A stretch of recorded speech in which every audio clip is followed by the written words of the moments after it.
SR TV. Okay, kamusta? Yun o, ang tindi ng model nitong barbero na ito. Sino kaya to, ho? Grabe, parang taga-Afrika. Grabe, oh. Saan kaya napadpad kaya dito yung tao na to? Grabe, ano? Minudel niya agad talaga, oh. Kasi taga-Afrika ang itsura nito. Joke lang, brother, ha? Joke lang sa model ng barbero na to, ha? Pero okay yan, ang gupit ito mga ka-brother, alam ko na to. Barbers! Yan, nag-start siya doon ng yung kulay green ay yun, number 2 na guard. Tapos yung item is number 1 na guard. Tapos nagputi na siya, 0.5 yun. Sundan nyo na lang mga ka-brother. Halfway lever. Magtatanggal siya dito ng kanto niya, oh. Yun, fully halfway lever. Fully open lever. Nabubulol na ako. Araw-araw ako nagsasalita dito sa na to, nabubulol pa rin ako. Yun, oh, nag-detailer siya dyan. Putol-patilya to mga brother.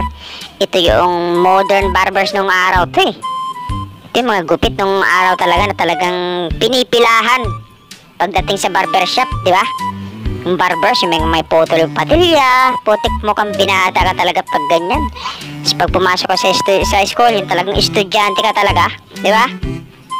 Yan, oh, barbers to. Oh, di ba? Shout out dito sa sa model niya na to na na customer na to. Nandito na siya sa kabila mga brother, oh. Same process yan. Oh.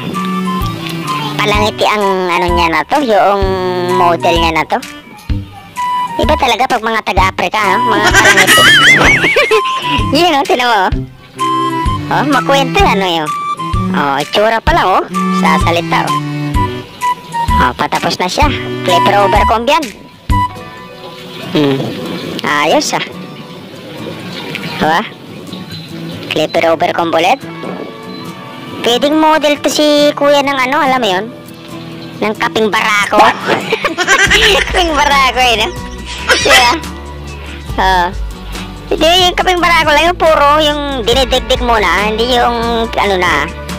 Diba? Pwedeng model yun ng kaping barako, eh. Kasi itsura pala na parang matakaw sa kape. Joke lang sa model niya na to. Ayun, tapos na, oh. Lupit, ah. Oh, yan, oh. Ang ganda ng ngiti, oh. Iba talaga pag mga Afrikano. Diba? Oh. Oh, yun. Maraming salamat ulit sa mga nakapanood dito. Mag-comment ka naman dyan kung taga saan ka, babos, para malaman natin.